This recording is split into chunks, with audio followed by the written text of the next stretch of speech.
Welcome to Wellness with John. I'm John Peters, and these are resources to help you thrive.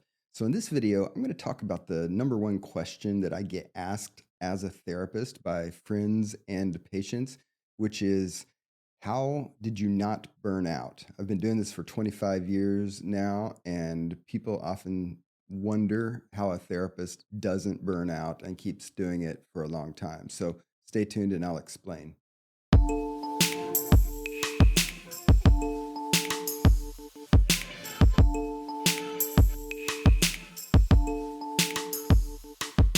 Okay, so I wanted to make this video because over the years, since I've been a therapist, which has been for over 25 years now, the number one question that I get from people who find out I'm a therapist or often from patients while I'm working with them is, how can you possibly stand to do therapy long term? Because you're obviously engaging with people in a high focus intensely for an hour at a time, for usually the most miserable moments of a person's life or the most miserable aspects of a person's life. And you don't just do this an hour here or there for most therapists, but we often do this for hours a day and many hours per week. And over the long haul, that adds up to quite a lot of time spent sitting with people in the middle of their hells, basically. We go to hell with people. And so it's an obvious question to ask, if you're going to be exposing yourself to that kind of experience, how do you not burn out? And actually, a lot of therapists do burn out. I taught in the graduate school of the School of Social Work at Indiana University for 15 years or so. And I taught a lot of people who were finishing their master's degrees and preparing to be therapists.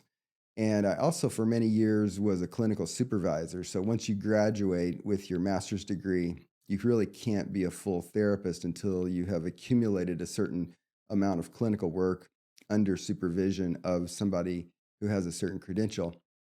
So for many years, I did that type of clinical supervision of newly graduated therapists who were working to get their full credential to operate independently. And so, what I've observed through my students and the supervisees and colleagues and various people I know in the field, what I've observed is that a lot of people actually do burn out. Okay. So it's not a surprising question, partly because it's a real issue. A lot of people have various motivations to be a therapist.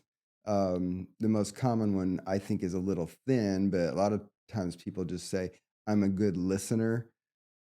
Therapy is more than sitting and listening, but it's often part of the self-awareness that leads people into being in a helping profession. But people have these certain ideas about who they are and what their capacities are, what their strengths are, what they want to contribute, how they want to relate to the world.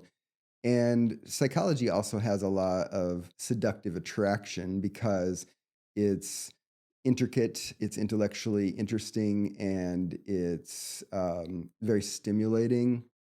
So there are lots of reasons why people get attracted to the profession of being a therapist. But the fact that you're attracted to it doesn't mean that either A, you can do it well, or that B, you can do it well in a way that is sustainable. Okay. So at the point where people get to the actual doing of the work, and this starts actually in graduate school, because before you even graduate with your master's degree, typically most social work programs have two clinical rotations where you do like a 6 month clinical stint somewhere, and then you do a 2 semester long clinical stint at a different location under supervision as part of your graduate training, even before you graduate and start doing your clinical training as a quasi therapist at that point. And so you start to find out what it means to actually do the work and what it means to experience the role of the therapist as it actually is and can be, as opposed to what you want it to be or what you think it's going to be, right? So this is a shock for a lot of people because what therapy actually is and what the experience of it is not always something that people can work with. And a lot of therapists get their degree and then within about a year, do burn out. And people often start to feel miserable and keep doing it while they look for another job, or sometimes people just quit early on in their career because they can't engage with it in a way that is sustainable. Okay. And I'll tell you, one of the things that I learned to do with my supervisees, which was something that I found very crucial to help set them up to not then later burn out once they started doing the real work. This is something that I did with my supervisees, but it also reveals my own way of working with my career so that I haven't burned out, right? And so what I did with my supervisees is from the very beginning. So usually, if I was going to be supervising someone, it would be I usually would supervise people either in graduate school during that year-long stint of clinical work, or sometimes post-graduate school for X number of months to a year or two, while they accumulated their clinical hours to get their full credential. And what I would do at the very beginning is, among other things that I would assign my students to do, I would say, I want you to keep a journal. And at least once a week, I want you to write 2 entries in the journal. And one of the entries has to be on the topic of what is something I experienced as a therapist this week with a client, with a case in my work setting, just something as a therapist that brought you joy. What was the thing that brought you joy? How did you experience that joy? And then where did that joy go? Because if we take a look at our experiences, any sort of affective experience like joy, then we not only can identify how the joy was produced, how we related to the source of the joy, but we can also pay attention to, how does that feel? How does it land on me? What is it in my being when I feel joy? And then also, what happens when I feel that? Where does that go in my life? Right. So, to make this clear, like if, let's say someone sees a beautiful flower, the flower is the source of the joy, and the seeing of the flower is the experience of interacting with the experience, so that they feel the joy, and then they not only feel joy, but then they're happy. And minutes later, they're having this pleasant conversation with someone, and they carry that happiness of seeing the flower into the next interaction. So that's an example of like, where does joy go? Okay. So once a week, I would ask my students, I didn't ask them once a week, I assigned them to once a week write a journal entry on what was a source of joy and positivity within the therapy experience. How did they experience it? What did they think about it? Where did it go? Okay. But the other entry, so I asked them to do 2 entries at least every week. The other one was, what was a source of misery that they experienced with a client in a case in the work setting, in their role as therapist? And what was the source of that? What did they think about it? How did they experience it? And where did that misery go? And so I had a lot of very interesting discussions with students over the years about this type of exercise of identifying both joy and misery in therapy.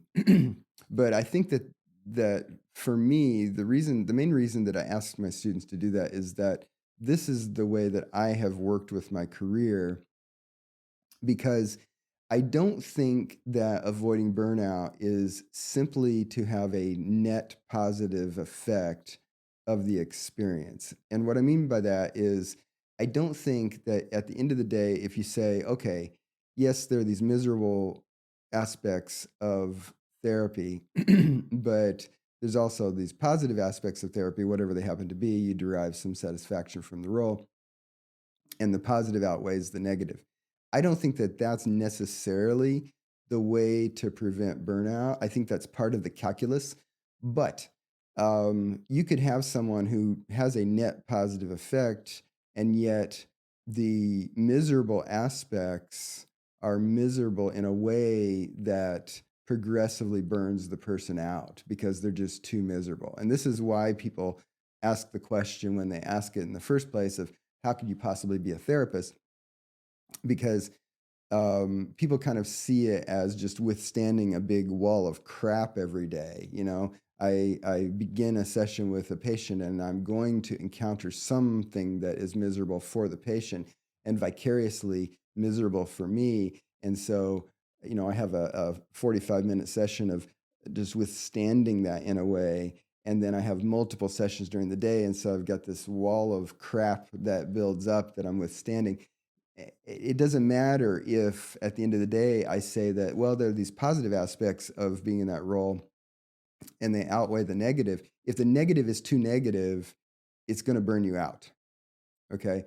And that's why I ask my students to do that exercise, because if you identify and deepen your experience of and work with joy, it does expand the positivity for that calculus of positive versus negative. But importantly, what it does is it teaches you how to work with the negative part, the challenging parts, so that they're not challenging in ways that are causing you to take a stance toward your work that's just not sustainable.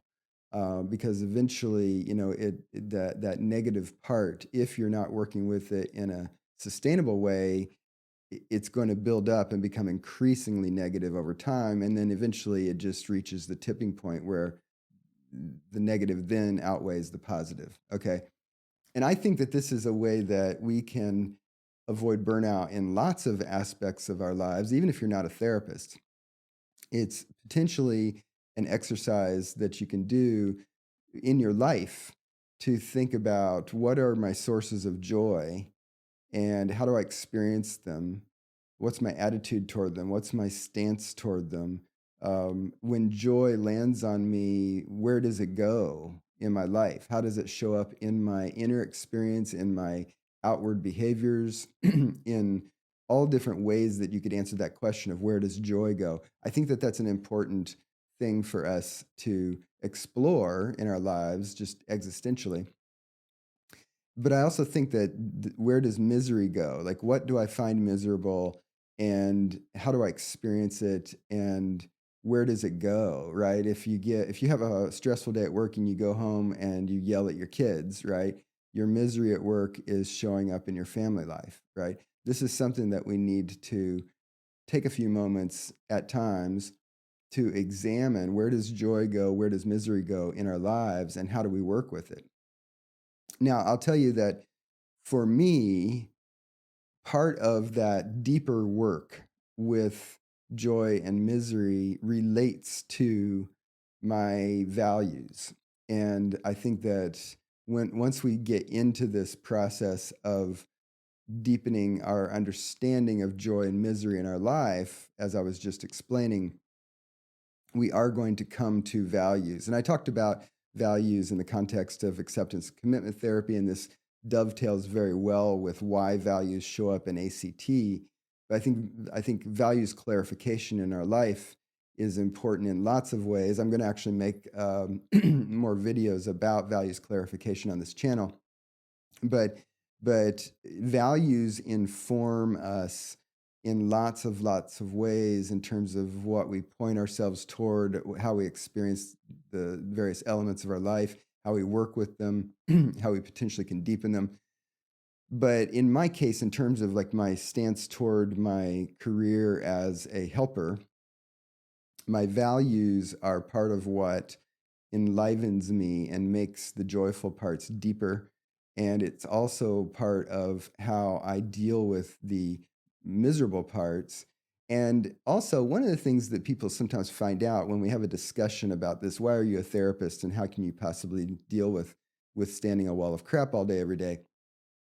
Part of it is that certain things that people from the outside, people who are not therapists, think that a therapist might experience as miserable aren't actually miserable, right? And it doesn't mean that we're glib and we don't care, we have no empathy for people, but there are certain aspects of being in the helping role and engaging with people in their hellish moments that doesn't directly translate simply into the therapist experiencing the hell in the same way that the patient is experiencing their hell, right? So if you think about it, if you have a friend and your friend says, "My dog died, and I'm really sad. I'm grieving, and I'm so sad to lose my dog." And you're there, and you're very present. You're very empathetic, and you might hug your friend and give them some comfort. You are engaging in a very present way with your friend's moment of hell of losing their dog, but it's not a hellish moment for you in the same way, even if you're extremely empathetic, extremely close and connected, very present with that moment of your friend's suffering, right? So in therapy, there are lots of ways that a therapist can be very present, very empathetic, very supportive, very, very closely connected in the extremely intimate relationship that exists in a therapist patient relationship, and yet not be experiencing the same hell in exactly the same way as the patient, even with a very close connection and close attention to a particular moment and type of hell, right? So that's part of the explanation for why it's different and why it's maybe not so overwhelming and not so out of control for the therapist, right? But for me, I work with my values, and I'll talk about this more in a later video, but for me, part of my own personal development, including my personal development as a therapist, has included identifying what values come to bear on what colors my experience as a therapist, and also how do those values then show up as strengths within the helping role. Okay. So, an example of that is to be of service, right? If someone has a value of being of service, then that shows up in the stance toward the role, but it also shows up in the specific moments of interacting with your patients and the people that you're serving. So anyway, so this is just part of the explanation of answering the question that comes up and has come up so often of like, why have you not burned out? And the reality is a lot of therapists do burn out a lot quickly after grad school, but even people later in their career get to the point where they're like, I can't stand this anymore and I'm burned out. I think if therapists are going to do this sustainably, and I think if anybody's going to do anything that has significant challenging aspects sustainably, and that pertains to human life, right? Life is challenging. You know this already. We have to figure out how do we work with the challenging parts sufficiently so they don't overwhelm us, but also can we explore ways to work out our values, work out who we are, work out our strengths and capacities so that we are engaging with the challenging parts in ways that ultimately are enlivening. So it flips them around. It's an alchemical transformation of shit into gold, right? And it actually turns things that on the surface and from the outside look like they couldn't possibly be positive things, but in fact they end up being deeply rewarding in lots of ways, right? So anyway, if you like this type of content, feel very free to hit the like button. And if you like the channel and you haven't yet subscribed, please join me as a subscriber. I welcome more subscribers as I grow this channel.